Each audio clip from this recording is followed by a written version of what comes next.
Okay, so we need to finish up this chapter on trait theories, looking at the psychological perspective. We've already covered the biological, looking at genetics and DNA and hereditary traits. And the psychological trait perspective does look at some of the hereditary aspects too, but psychology looks at the development of the personality.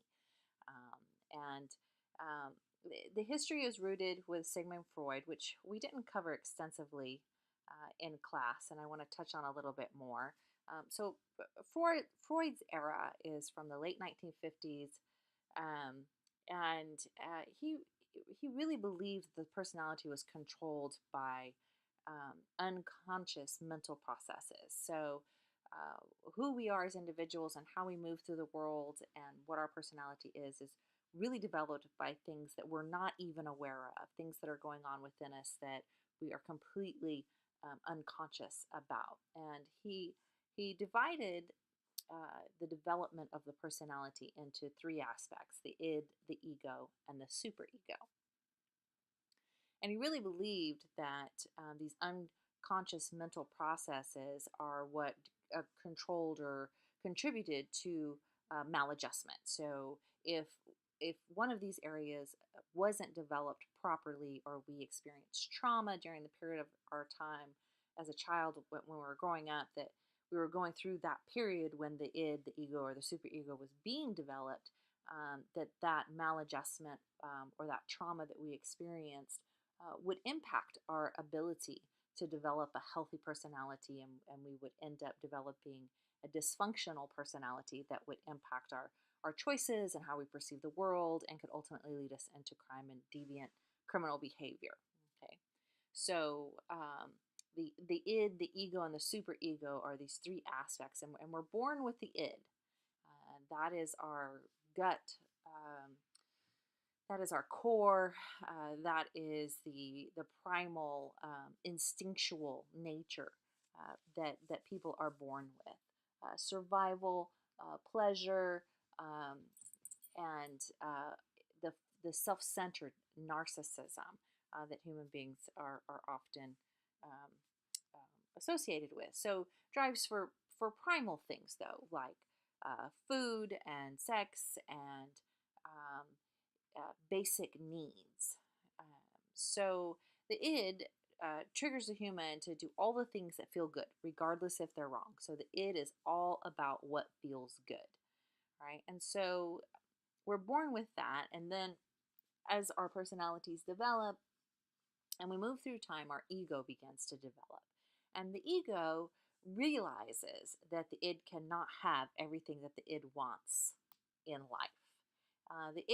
I'm sorry, the id thinks only of itself and only what its needs and wants are. And then the ego starts to develop and helps the individual, the personality begins to develop this aspect where it looks at um, the world around it and realizes that there are other things going on and that other people have needs, and that we just can't follow every little desire that we have that is created by the id. All right, so the ego brings in this really strong dose of reality, um, okay, which tries to guide the improper impulses that the id has, tries to minimize the aggressive drive, to make the id navigate the world in a suitable way. Okay, so the ego is something that is learned. This is learned behavior. It's taught to us by the outside environment, and our interactions with it. And the superego is really our conscience. Okay, so that is that thing that helps us navigate and define morality, a sense of right or wrong. The id wants something. The ego says, well, you can't have everything that you want.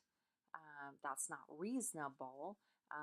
And the superego helps us to kind of make peace with that. Well, we're doing this for the greater good. We're going to sacrifice our desire so that someone that we care about is able to have something that they need or that they want. And the superego works like that conscience, that balance, okay? That really brings ethics into the equation. And according to Freud, that superego consists strictly of values and morals that have been internalized through a person's life. All right. So the superego kind of works to merge and balance between the id and the ego. All right. And it helps you feel good about having done something right and feel guilty about having done something wrong. And so again, if you have a situation in your life where this particular aspect of your personality doesn't fully develop, then you might be functioning in this maladjusted state. So how does that relate to crime and criminality? So, for example, if the ego, or I'm sorry, the super ego, which is the conscience and that sense of right and wrong, believes that you are essentially a bad person. Okay, um, because you've been told that by your parents, you have been repetitively devalued, you have been your successes have been undermined. Why would things were said to you like, why would you even try that? You'll never succeed. Um, and then you do something to better yourself at the expense of somebody else when you are a young child. And your superego recognizes that that behavior was wrong. And so, on a subconscious level, your superego now has decided that you need to be punished for the behaviors that you have engaged in that you knew were wrong.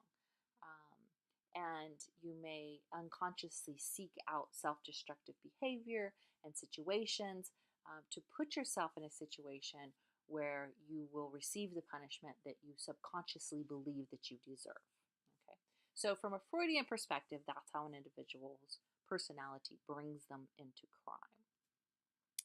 We did cover attachment theory and how impactual those young connections with individuals impact behavior and attitudes and how you see the world as you move through life later on. So, for example, if you are unable to develop any type of a relationship with your parents as a young child and you don't have those attachments, those positive um, connections with other people, you can't rely on individuals. You know that mom's going to come home drunk and dad's going to be high or sleeping with another woman or beating up mom, and you know that you can't count on those people in your life. Then you lack the ability to develop attachments and you move through life being suspicious of people, not trusting people, instead of building relationships and working together with other individuals.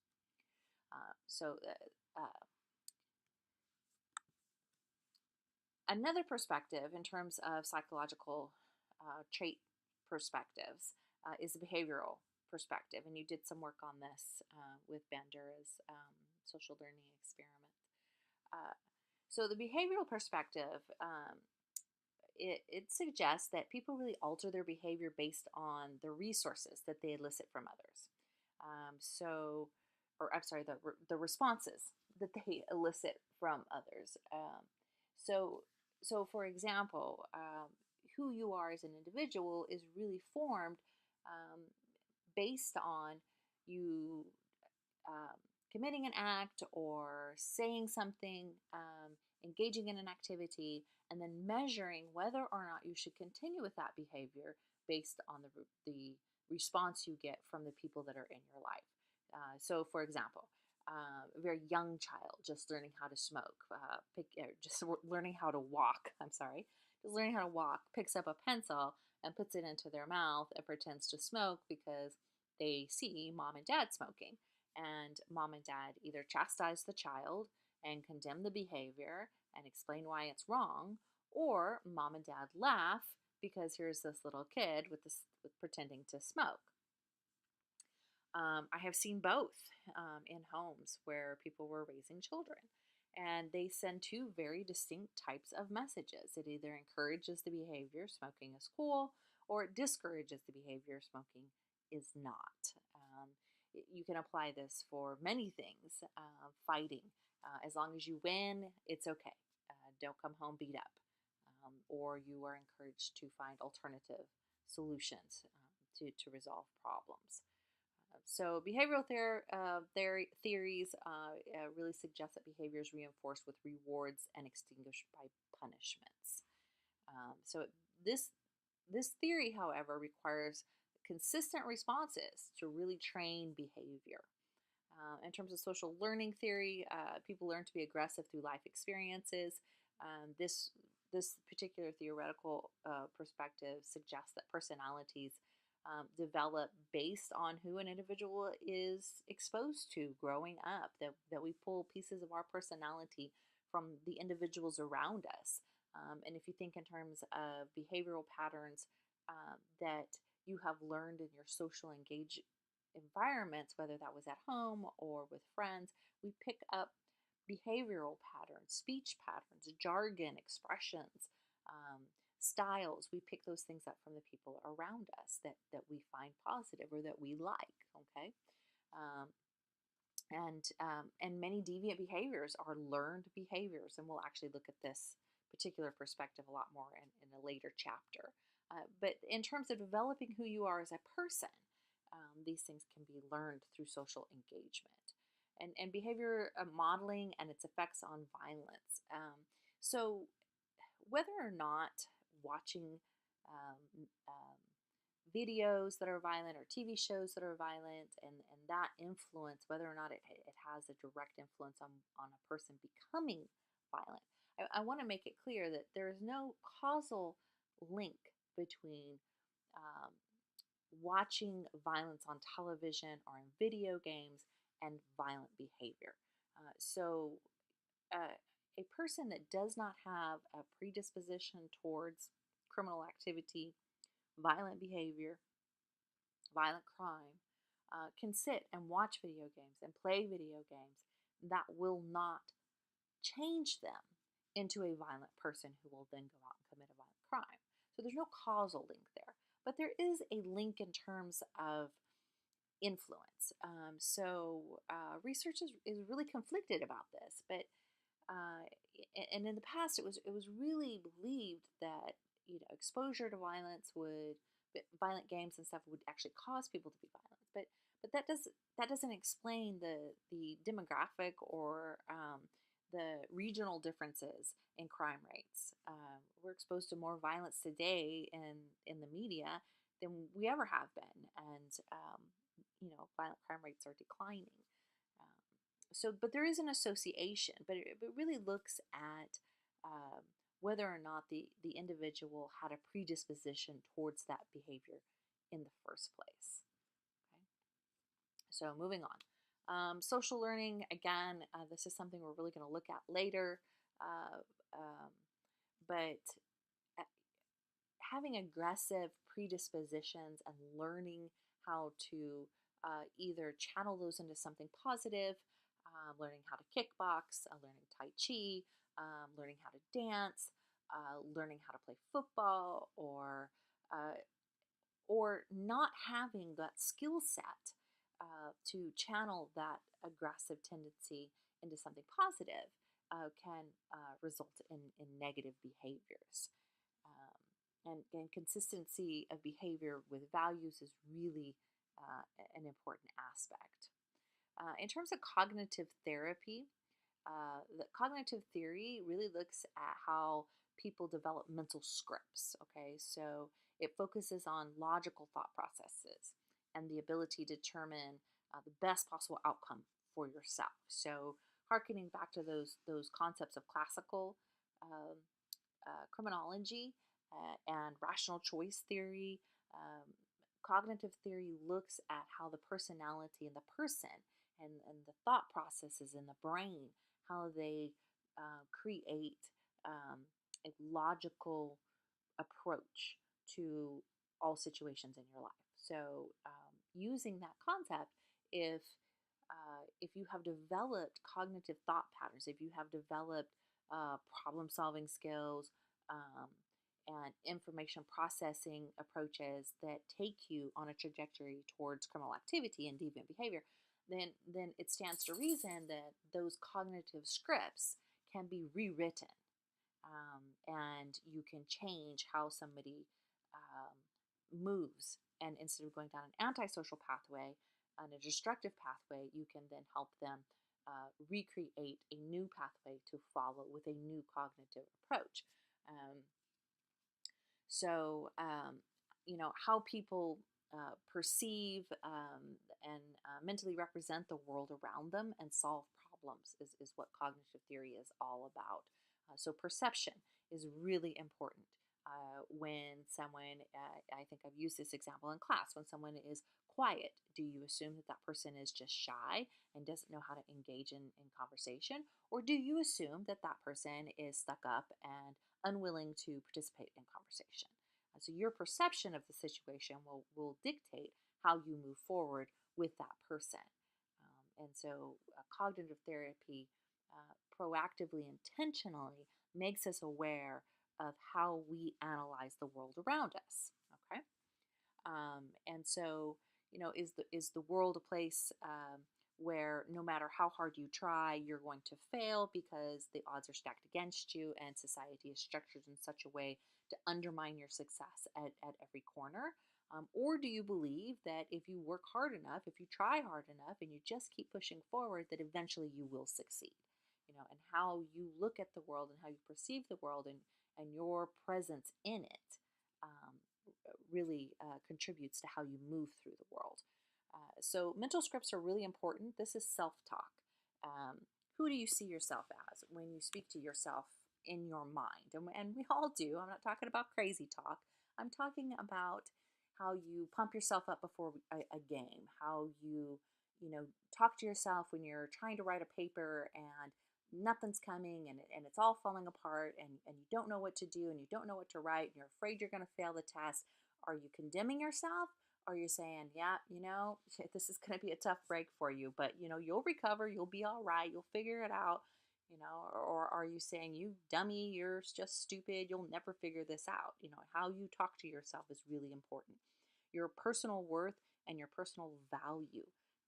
Do you speak up in class because you think you have a contribution to the conversation, or do you stay quiet because you are afraid that you'll look like an idiot when you open your mouth and begin to speak?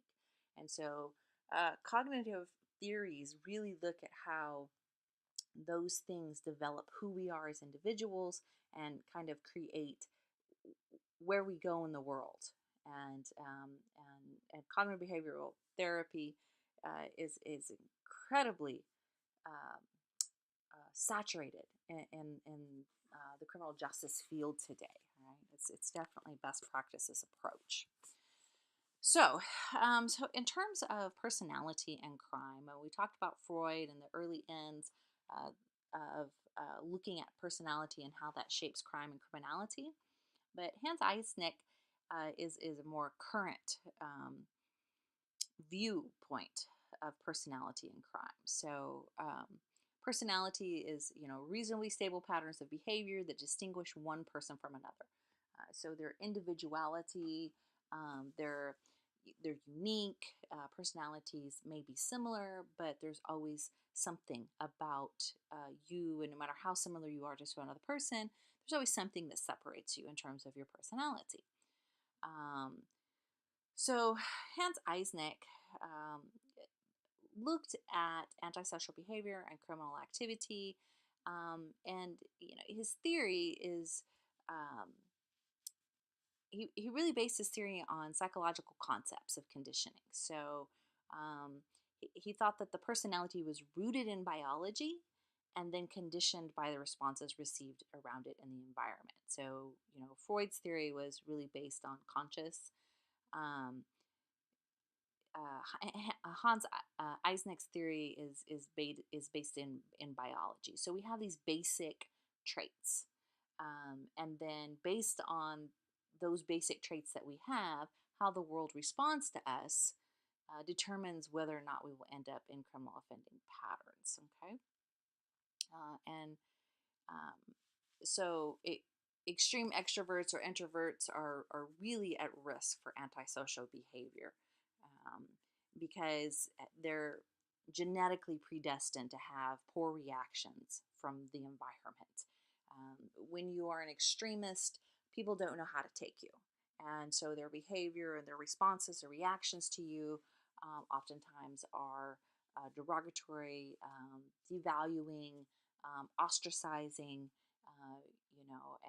and uh, that promotes isolation and separation.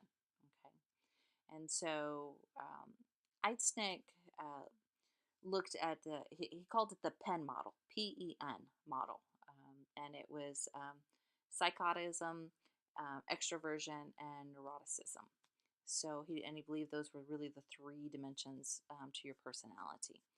Um, and so extreme extroverts, uh, they developed um, severe impulsive behaviors. They were social and enjoyed being engaged with other people, but if they were too extreme, then they were seen to be assertive and overbearing and dominating. And introverts were the opposite. So they were the writers and the artists, and really concerned and interested with spending time on their own, enjoying reading and writing, and really low key individuals. Okay, but again, so in the extreme, that was seen as not just shy, but resistance and antisocial and withdrawn, and you're a hermit. You don't want to hang out with people, and it was seen as a negative thing, and the world would react to that in a very negative way. Neuroticism, that those are really just extroverts who were also unstable, anxious, intense, and emotionally self-destructive. And psychoticism, those were individuals that lacked empathy, so they couldn't sympathize with other people and their situations. And criminals who are remorseful tend not to recidivate. So that shows their ability to be empathetic with the victims. And individuals who don't have that empathy have a high recidivism rate. So one of the ways that his theory really kind of falls um, short is that it's really difficult to measure at what point you become an extreme extrovert or introvert, and become at risk for that kind of behavior. And as well, you find these types of behavioral personality traits in both criminal and non-criminal um, populations. Okay. Um, let's see.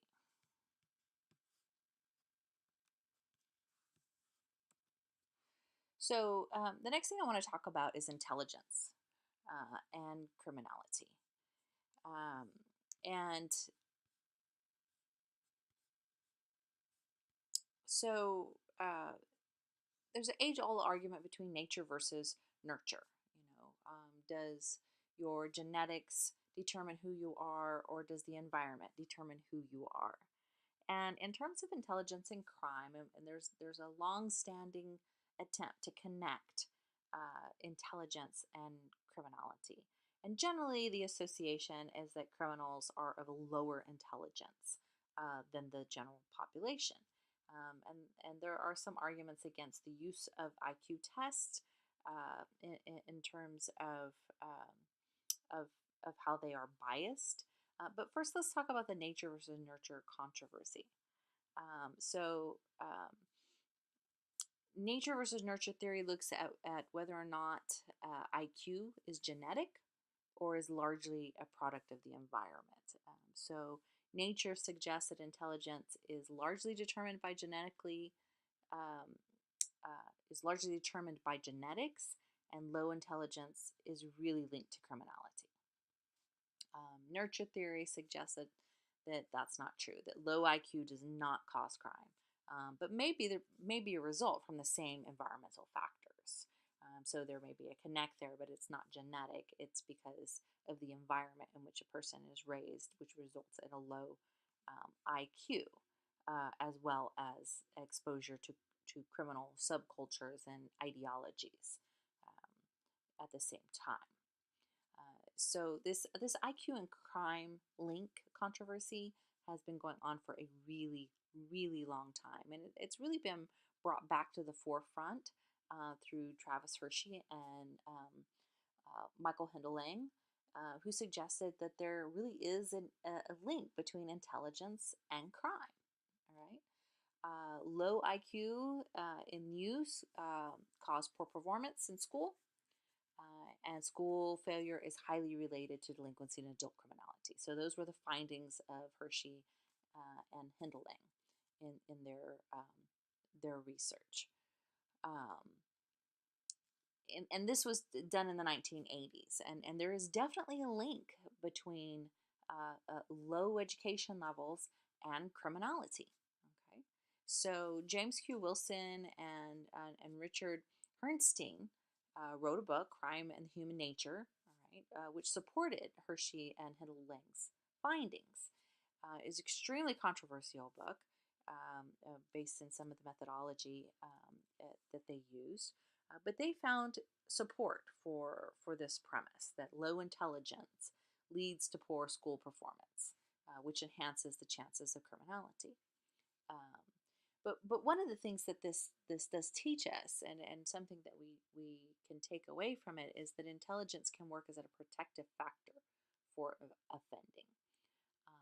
And knowing that IQ tests are often charged with being racially biased against minorities, we have to take into consideration that um, there are different ways to learn.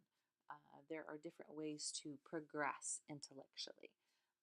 And if a child in a classroom, and again, we'll look at some of this perspective that I'm about to present. We'll look at this in some of our later theories.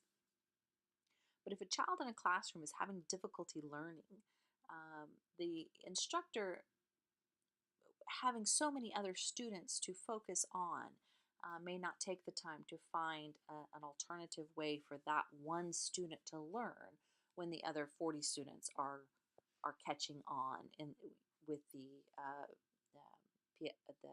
the method that the instructor is using to impart the knowledge. And so understanding that it may not be a lack of ability to learn, but rather that some people have alternative ways of learning, and those things are not taken into consideration um, as often as they should be. Okay. Um, so another connection in terms of personality has to do with mental disorders and crime. And honestly, the possible origins of mental illness are really unknown. There are so many different factors that can come into play in terms of developing a mental illness. Growing up in violent households, physical trauma as a child, hereditary diseases, using chemicals at very early ages before your brain completely fully develops. All of these things can potentially contribute to mental disorders. So the connection between mental disorders and crime is really kind of tricky. Um, there is a connection, but you have to remember that it's a small minority of mental health disorders in the United States that are truly connected to criminal activity, such as antisocial behavior. People suffering from mental health disorders rooted in trauma, abuse, and upbringing or learning behaviors, those are things that can be corrected. Okay, but there's a group of individuals, a very small minority of people suffering with disorders that aren't as easy to treat, and these individuals are definitely directly linked with criminal activity. That relationship is very strong there. Operational defiant disorder, conduct disorder, schizophrenia, and bipolar disorder, where you have this behavior um, of defiance, hostility towards authority, uncooperative, and resistant um, actions, just on every level, not just in terms of crime and criminality, but in every level of life.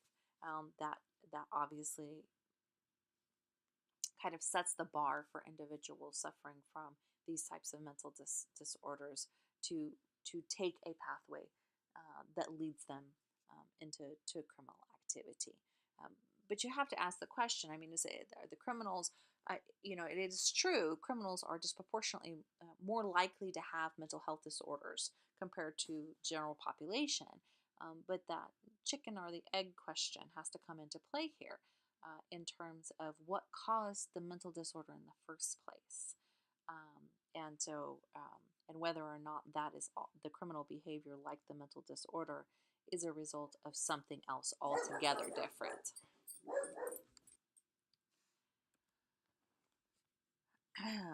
All right, so evaluations of trait theory. Um, there's a lot of criticism for trait theory because personalities are really impacted by uh, the external experiences of an individual. And these particular theories can really be um, targeting in terms of how they look at various groups in society. So they are often accused of being racist and therefore faulty. It, you know, it implies that people in certain geographic areas are predisposed to criminality. Contemporary theories are better because they look at how pre-existing tendencies are triggered by environmental conditions. So that does open the door for some change and possibility of different positive behavior. So in terms of policy and trait theories, there are two approaches. That's primary and secondary prevention programs. Primary prevention programs really seek to treat personal problems before they manifest. So family therapy organizations, drug treatment facilities, youth offender programs where an individual participates in restorative justice instead of getting involved in the criminal justice system. And on October 17th, we are having a panel related to restorative justice. Anytime you have the opportunity to learn about the processes used, in particular with juveniles, about restorative justice programs, I encourage you to do so. So really getting engaged with people before these negative traits and patterns develop is important.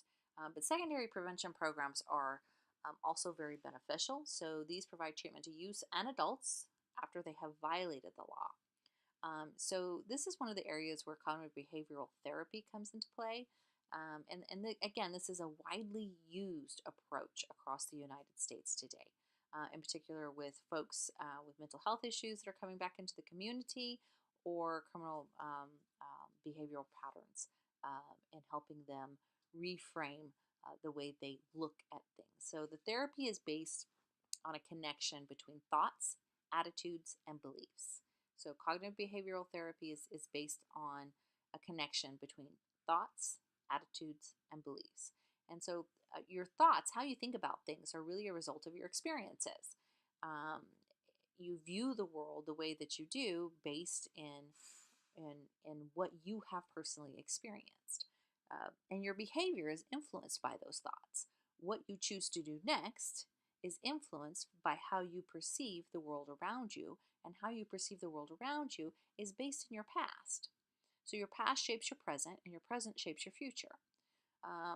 Your thoughts about your situation shapes your choices, whether or not you try again to get on a team that was difficult to get on, or whether or not you take a class again because you failed it the first time, and do you believe that you can succeed or not. Flawed or maladaptive thoughts, attitudes, and beliefs can really lead to inappropriate and destructive behavior. Immaturity. This goes to speak towards the natural aging out process that we see. Poor problem solving skills. Again, something that can be taught, relearned, and changed in terms of how people move forward from a negative event in their lives. Egocentric and negative and untrusting approaches, or mistaken entitlement. So individuals believe that they are entitled to have a break, or they believe that they should be treated in a certain special way and they aren't being treated in a special way when they don't really deserve that, can oftentimes lead to um, maladaptive thoughts and attitudes. Not being able to delay gratification. And These are things that are opportunities to redevelop how a person thinks of themselves, how they view themselves, how they speak to themselves. And cognitive behavioral therapy really looks at getting at the root of beliefs, those core beliefs within yourself that really shape the choices that you make as you move through the world. Okay, so that brings us to the end of trait theory and the end of this section. So um, these PowerPoints are now posted, and I will see you soon.